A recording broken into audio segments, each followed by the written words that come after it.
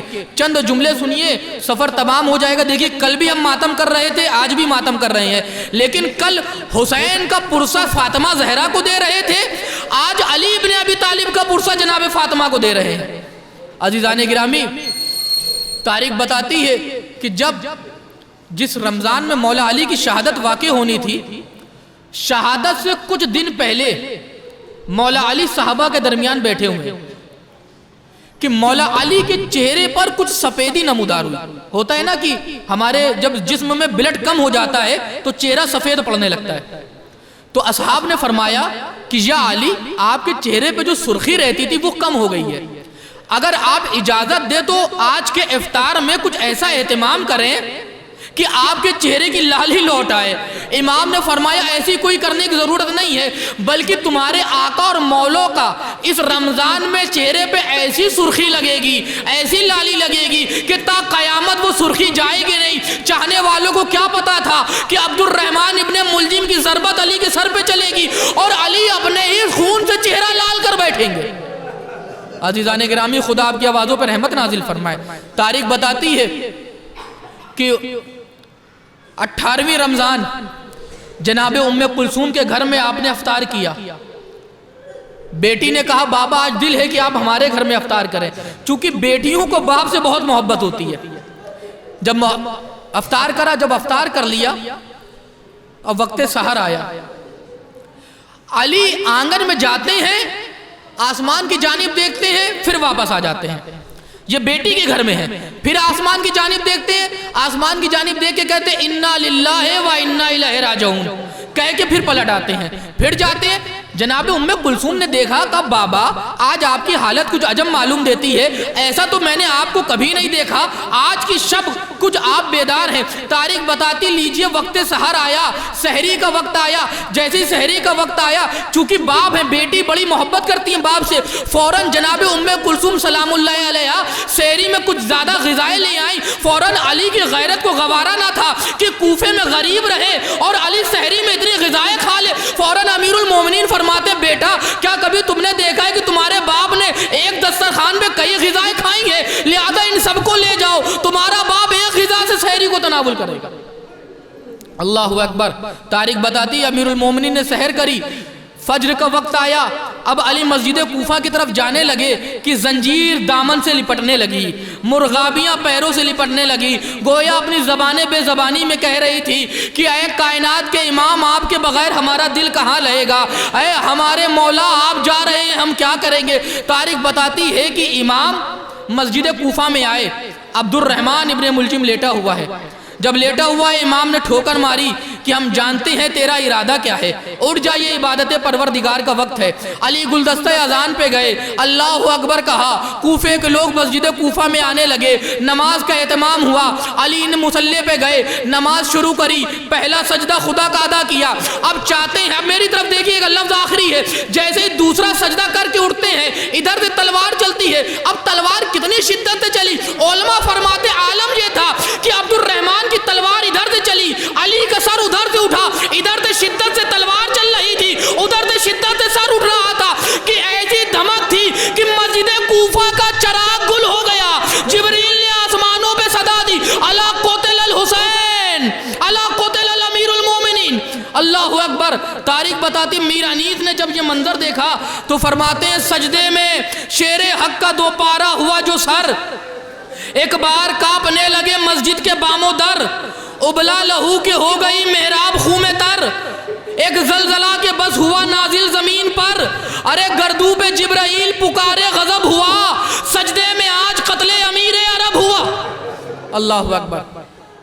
گردو پہ جبرائیل پکارے غضب ہوا، سجدے میں آج قتل امیر عرب ہوا. عزیزان گرامی، تاریخ بتاتی ہے کہ مولا علی کے چہرے سے پہ خونی خون، سر سے خون کا پھوارہ جاری ہے. امام حسن آئے، اصحاب آئے، کہا بیٹا پہلے انہیں نماز پڑھاؤ. جملہ سنیں گے اگر آپ واقعی رونے کے لیے بیٹھے ہیں. کائنات میں 3 ہستیاں ہیں جنہوں نے بیٹھ کے نماز پڑھی، لیکن وہ بیٹھ کے پڑھنا نہیں چاہتے تھے، لیکن حالات نے مجبور کیا کہ انہوں نے بیٹھ کے نماز پڑھی۔ پہلی ہستی کا نام ہے بی بی زینب کہ سید سجاد نے قید خانے میں پوچھا پھوپھی اماں آپ بیٹھ کے نماز پڑھ رہی ہیں؟ کہا بیٹا سجاد اتنا کم کھانا آتا ہے کہ بچوں ہی میں تقسیم ہو جاتا ہے، پھوپھی تناول ہی نہیں کر فرماتی، اب جسم میں اتنی سکت باقی نہیں کہ میں کھڑے ہو کے نماز پڑھ لوں۔ دوسری مظلومہ کا نام ہے فاطمہ زہرا کہ پسلیاں اتنی شکستہ ہو گئی تھی کہ فاطمہ کھڑے ہو کے نماز نہیں پڑھ پاتی۔ اور تیسری ذات کا نام ہے علی ابن ابی طالب، جب ضربت لگ گئی تو علی سے کھڑا نہ ہوا گیا، بارگاہ الہی میں فرمایا معبود گواہ رہنا کبھی علی نے بیٹھ کے نماز نہیں پڑھی ہے۔ اللہ اکبر، خدا آپ کی آوازوں پہ رحمت نازل فرمائے۔ علی نے کبھی بیٹھ کے نماز نہیں پڑھی ہے، لہذا نماز کو تمام کیا گیا۔ جب نماز کو تمام کیا گیا تو اب چاہتے ہیں کہ مولا کو اٹھا کے گھر کی طرف لے چلیں، لیکن علی چونکہ اتنی زبردست ضربت لگی ہے، دھمک ایسی ہے کہ مولا علی سے کھڑا نہیں ہوا جاتا، بیٹھا نہیں جاتا، لہذا ایک کمبل منگایا گیا، علی کو اس میں لٹالا گیا، لہذا لے کے بیت الشرف کی طرف جانے لگے، واہ مصیبتہ واہ غربتہ کے نعرے لگنے لگے۔ جیسے ہی گھر آیا، قریب آیا، اب آپ کی پوری شہادت سنی ہوئی ہے، میں 2-3 جملے الگ سے پیش کر رہا ہوں۔ جب گھر میں آپ دیکھیں کہ خدا نہ کرے کہ کسی کے گھر میں کسی کی موت کی خبر آ جائے، خدا نہ کرے، آپ دیکھیں اکثر ایسا ہوتا ہے جب ہمارے گھر کی بیٹیاں رخصت ہو کے پردیس چلی جاتی ہیں اور باپ یہاں رہتا ہے تو باپ کے مرنے کی خبر وہاں جاتی ہے، تو اب بیٹی وہاں سے چلتی ہے۔ اب اس بیٹی کے دل سے پوچھئے وہ کیسے سفر طے کر رہی ہے، کیسے ٹرین سے آ رہی ہے، کیسے حالات ہو رہا ہے، وہ اس بیٹے سے پوچھئے جو دبئی میں ہے، باپ کی خبر سن لی ہے، اب وہ کیسے آئے گا۔ تاریخ بتاتی ہے کہ جیسے ہی علی کے ضربت لگی، زینب کو گھر میں خبر ہو گئی، ام کلثوم کو گھر میں خبر ہو گئی، اب علی کا ادھر سے لاشا اطہر آ رہا ہے جس میں مبارک آ رہا ہے۔ جیسے ہی دروازے پہ علی کا جسم مبارک پہنچا، جناب زینب نے نالا برپا کیا، اے میرے بابا یہ کیا حالت ہے، آپ 2 پیروں سے چل کے گئے تھے، یہ آنے میں تبدیلی کیسے ہو گئی۔ اللہ اکبر، خدا آپ کی آوازوں پہ رحمت نازل فرمائے۔ چند فکریں ہیں باب مصائب میں۔ مولا علی کو گھر میں لٹالا گیا، امام حسن علی کو دیکھتے ہیں زار و خطار روتے ہیں، بس آخری فکریں ہیں۔ امام حسین دیکھتے ہیں زار و خطار روتے ہیں، ام کلثوم دیکھتی ہیں زار و خطار روتی ہیں، لیکن جناب زینب کا کچھ عجب مزاج تھا، باپ کے سرانے آگے بیٹھ گئیں، باپ کو دیکھتی ہیں روتی جاتی ہیں، علی کو دیکھتی ہیں روتی جاتی ہیں، مولا کو دیکھتی ہیں روتی جاتی ہیں۔ جناب مولا کائنات کے رخسار پر جناب زینب کا جب آنسو ٹپکا تو مولا نے آنکھیں کھولی، کیا دیکھا زینب رو رہی ہیں، باپ ہیں لیکن بیٹی کی محبت امڑ گئی، کہا بیٹا رو کیوں رہی ہو، کہا بابا سر سے خون بہت بہہ رہا ہے، کہا بیٹا یہ بتاؤ سر پہ زخم کتنے ہیں، کہا بابا زخم تو ایک ہے لیکن گہرا بہت ہے۔ تاریخ بتاتی ہے کہ اب علی رونے لگے، جب علی رونے لگے تو زینب نے کہا بابا آپ کیوں رو رہے ہیں، تو علی فرماتے ہیں زینب تم سے باپ کا ایک زخم نہیں دیکھا جاتا، ارے زخموں سے چور حسین کو کربلا میں کیسے دیکھو گی، 1900 ہے زخم تنے چاک چاک پر، زینب نکل حسین تڑپتا ہے خاک۔ اللہ اکبر، خدا آپ کی آوازوں پہ رحمت نازل فرمائے۔ کوئی غم نہ دے سوائے غم آل محمد کے۔ تاریخ بتاتی ہے امیر المومنین کو غسل و کفن دیا گیا، امیر المومنین کو غسل و کفن دیا گیا، اہتمام کیا گیا۔ ایک روایت سنیے، علماء فرماتے ہیں جب امام حسن اور حسین مولا کائنات کو غسل دینے گئے تو امام کے شانوں پہ نشان تھے، نشان پڑ جاتے ہیں، تو پوچھا کہ یہ نشان کیسے ہیں، کہنے لگے یہ میرے بابا کے ایسے نشان نہیں تھے بلکہ یہ نشان ایسے آ گئے کہ جب رات میں کوفہ سو جاتا تھا تو ایک کاندھے پہ روٹیوں کی بوریاں، ایک کاندھے پہ کپڑوں کی بوریاں لگ کے میرے باپ غریبوں میں تقسیم کرنے جاتے۔ اللہ اکبر، جس کا ایسا شفیق امام ہو اس کی یوم شہادت میں ہے میں۔ اللہ اکبر، تاریخ بتاتی امام کا جنازہ تیار کیا گیا، امام نے وصیتیں فرمائی تھی حسن سے کہ دیکھو میرا جنازہ آگے سے مت اٹھانا، آگے سے ملائکہ اٹھائیں گے، جہاں جہاں جنازہ جائے وہاں وہاں جنازہ لے کے جانا، میری قبر پہلے سے تیار ہوگی، جناب نوح علیہ السلام نے میری قبر پہلے سے تیار کر رکھی ہے، وہاں لے جانا، میرے قبر کے نشان کو مخفی رکھنا، چھپا دینا۔ آپ دیکھیں کہ جو علی کائنات کو ہر کچھ دینے آئے وہ ان کی اپنی قبر مٹا دی گئی، تعویذ قبر چھپا دیا گیا۔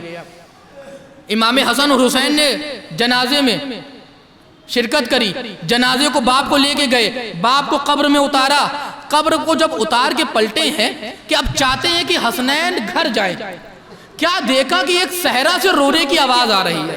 بس یہ واقعہ سنیے اور سفر تمام کروں. صحرا سے رونے کی آواز آ رہی ہے، چونکہ کائنات کے امام ہے امام حسن، کائنات کے امام ہے امام حسین. رونا دیکھا نہ گیا، آواز کے بے سہارے سے پہنچے. کیا دیکھا کہ ایک نابینا شخص ہے، ایک ضعیف ہے اور رو رہا ہے. کہا بھائی تم رو کیوں رہے ہو؟ کہا بھوک سے بڑی بے چینی ہے. کہا بھوک سے کیوں بے چینی ہے؟ کہنے لگے بھوک سے عالم یہ ہے کہ ابھی ابھی میرا ایک کفیل ہے، ایک چاہنے والا ہے، روز مجھے آ کے کھانا کھلاتا ہے، روز مجھے آ کے شفقت سے نوالے کھلاتا ہے، لیکن وہ آج 3 دن ہو گئے ابھی تک آیا نہیں ہے. میں اس انتظار میں رو رہا ہوں اور خدا سے دعا کر رہا ہوں کہ بار الہ وہ جہاں بھی ہو خیریت سے ہو. تو امام حسن نے پوچھا وہ کیسا تھا؟ اس نے کبھی نام بتایا؟ کہ وہ کبھی نام نہیں بتاتا تھا. جب بھی اس سے نام پوچھا تو وہ یہی کہتا تھا بس یہ سمجھو ایک غریب کے پہلو میں بیٹھا ہے، ایک بھوکا ایک بھوکے کے پہلو میں بیٹھا ہے، ایک مسکین کے پہلو میں بیٹھا ہے. 3 دن ہو گئی مگر وہ نہیں آیا. ارے حسنین سمجھ گئے کہ اب وقت قیامت نہیں آئے گا. وہ ہمارے بابا علی ابن ابی طالب تھے، وہ تمہارے غریب تمہاری مدد کرنے آتے تھے، ابھی ابھی ان کو سپرد خاک کر کے آ رہے ہیں. بس اس نے کہا ہماری خواہش یہ ہے کہ علی کی قبر پہ لے چلو. اس ضعیف کو حسنین قبر پہ لے کے آئے، اپنے آپ کو علی کی قبر پہ گرا دیا. اے مولا غریب کا سلام آخر قبول کریں. آپ قریب بھی آتے رہے لیکن ہمیں پتہ بھی نہ چلا. اللہ لعنت اللہ علی القوم الظالمین. اللہم ان قتلت امیر المومنین، اللہم ان قتلت امیر المومنین، اللہم ان قتلت امیر المومنین. ربنا تقبل منا انک انت السمیع العلیم، وآخر الدعوانا الحمدللہ رب العالمین. یا علی